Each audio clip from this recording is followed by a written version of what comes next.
Dans les cours ou les exercices du collège, il est très courant de devoir tracer des cercles circonscrits à un triangle. Ce tracé, à première vue, peut sembler complexe et nécessiter de nombreux calculs trigonométriques. Mais avec quelques bibliothèques TIX, le tracé s'avère plus simple et surtout, il est adaptable et réutilisable. Il suffira de modifier les coordonnées du triangle pour que tout soit recalculé. Eh bien, voyons tout ceci dans cette séquence.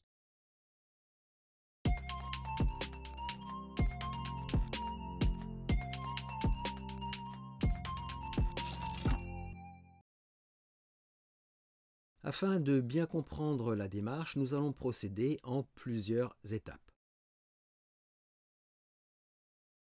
Avant tout, commençons par voir le tracé du triangle qui va nous servir d'exemple dans cette construction.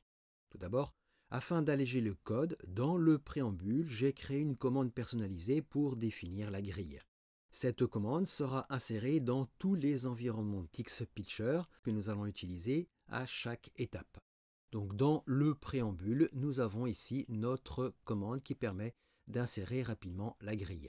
Cette commande s'appelle tout simplement grille.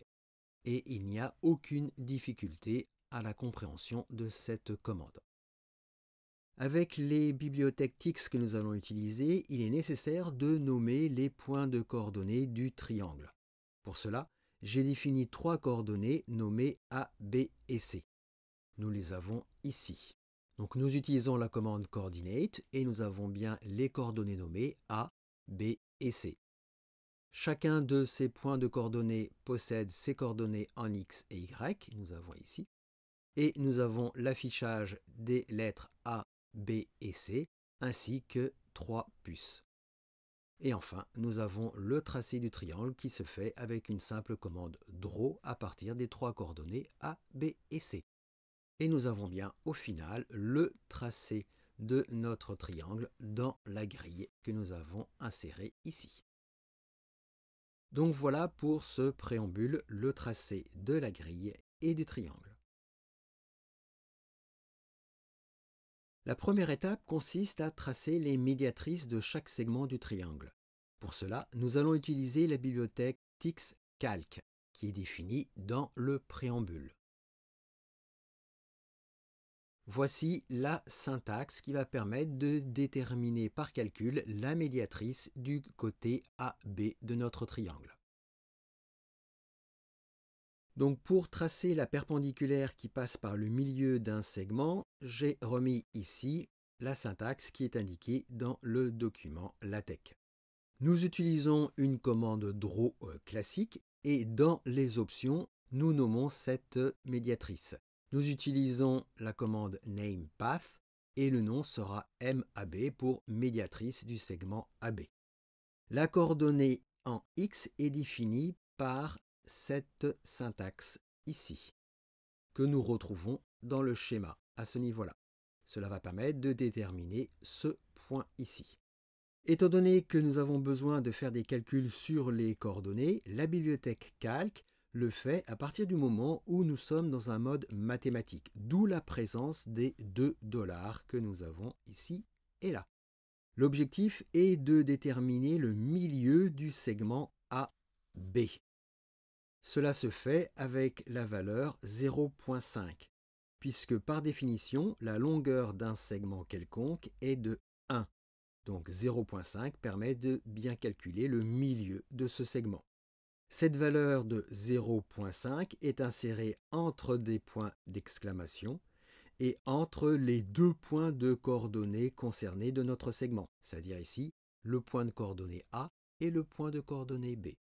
Donc avec cette syntaxe, eh bien, nous calculons exactement le milieu du segment AB. La coordonnée Y, nous l'avons ici, et voici la syntaxe qui permet de la calculer. Nous retrouvons les mêmes principes, nous avons à nouveau le calcul du milieu du segment AB, que nous avons ici, auquel nous ajoutons 2,2 cm, qui va déterminer la longueur de notre médiatrice. Cette longueur, eh bien, vous la choisissez comme vous voulez. Et nous ajoutons un angle de 90 degrés depuis le point B avec cette syntaxe. Point d'exclamation 90 de point B. Donc cela va permettre de déterminer avec un angle de 90 degrés ce point ici. Donc voilà comment est calculée cette coordonnée Y. Et au final, nous avons bien ce tracé qui est défini, c'est-à-dire la médiatrice du segment AB. Donc voilà la commande que nous avons pour tracer la médiatrice du segment AB. Et nous avons exactement le même principe pour tracer la médiatrice du segment AC et la médiatrice du segment BC. Au final, nous avons donc bien nos trois médiatrices, la médiatrice en marron du segment AB, celle en bleu du segment AC et celle en vert du segment CB. L'avantage avec cette méthode calculée, c'est que tout est recalculé si vous modifiez les coordonnées des points du triangle. Dans cet exemple, nous allons modifier les coordonnées du point A. Initialement, les coordonnées étaient 1, 2, et bien nous allons les mettre en 2, 1. J'enregistre et je compile. Et voilà, vous voyez qu'effectivement, tout est recalculé. Et les médiatrices sont automatiquement recalculées. Je vais remettre les valeurs initiales. J'enregistre et je compile. Et nous retrouvons notre graphique initial. La deuxième étape consiste à déterminer l'intersection des médiatrices, ce qui déterminera le centre du cercle circonscrit. C'est grâce à la bibliothèque TIX Intersections que nous allons pouvoir déterminer l'intersection des médiatrices sans faire aucun calcul et y afficher un point. Donc nous avons cette bibliothèque ici, Intersections, et nous avons dans cette ligne la commande qui va permettre de calculer le centre du cercle circonscrit, c'est-à-dire l'intersection de deux médiatrices. Pour matérialiser le point d'intersection, nous allons afficher un petit cercle. C'est pour cela que nous utilisons la commande fill. Ce petit cercle sera affiché en violet. Et voici la commande qui va nous permettre de déterminer ce point d'intersection de deux médiatrices. Dans un premier temps, nous allons indiquer que nous voulons nommer ce point d'intersection avec Name Intersections. Et cette intersection va être définie juste après le égal avec la syntaxe indiquée entre les deux accolades. Juste après le off égal, nous devons indiquer les deux segments que nous allons utiliser pour déterminer l'intersection. Ces deux segments sont la médiatrice du segment AB et la médiatrice du segment AC, qui ont été définis ici précédemment. Et cette intersection est nommée avec le mot-clé by avec la lettre O. Donc voilà comment nous allons déterminer l'intersection des deux segments MAB et MAC avec la définition de son nom à O. Sur ce point O, eh bien, nous allons y tracer un cercle qui aura pour coordonnée centrale justement le point d'intersection O et qui aura un rayon de 1 mm. Et nous avons bien ici l'affichage de ce point d'intersection. Et voilà, sans aucun calcul, nous avons déterminé l'intersection de deux médiatrices qui sera le centre du cercle circonscrit. Maintenant, nous avons le centre du cercle circonscrit, mais nous ne connaissons pas son rayon.